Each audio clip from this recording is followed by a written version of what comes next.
ایسے میں عبدالمطلب کو اپنی بے سر و سامانی اور تنہائی کا شدت سے احساس ہوا، اور یہ عجیب و غریب آپ نے منت مان لی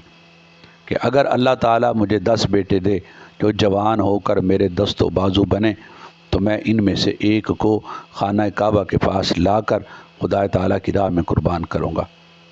بہرحال خدائی کا کام جاری رہا۔ آخر جب کنویں کے نشانات ظاہر ہونے لگے اور قریش کو یقین ہو گیا کہ عبدالمطلب زمزم دریافت کرنے میں کامیاب ہو گئے ہیں، تو انہوں نے پھر جھگڑا کھڑا کر دیا اور کہنے لگے، اے عبدالمطلب، یہ کنواں صرف آپ کی ملکیت نہیں ہوگا بلکہ ہم سب اس میں شریک ہوں گے، کیونکہ دراصل یہ ہم سب کے جد امجد حضرت اسماعیل علیہ السلام کی میراث ہے،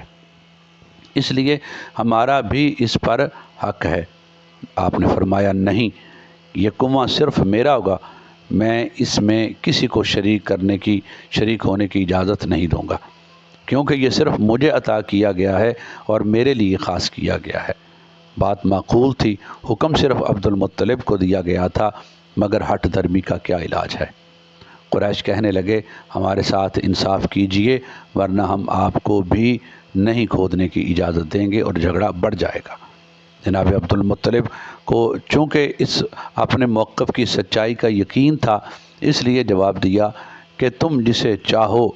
حکم یعنی منصف مقرر کر لو، ہم اپنا معاملہ اس کے روبرو پیش کریں گے، پھر اس نے جو بھی فیصلہ کیا ہم سب اس کو تسلیم کریں گے۔ سب نے کہا، ہم سعد بن حذیم قبیلہ کی کاہنہ کو اپنا منصف مقرر کرتے ہیں۔ یہ کاہنہ شام کی رہنے والی تھی، اس لیے جناب عبدالمطلب اور ان کے چند حامی اور فریق مخالف کے چند متعدد افراد نے تیاری کی اور شام کی طرف سفر شروع کیا۔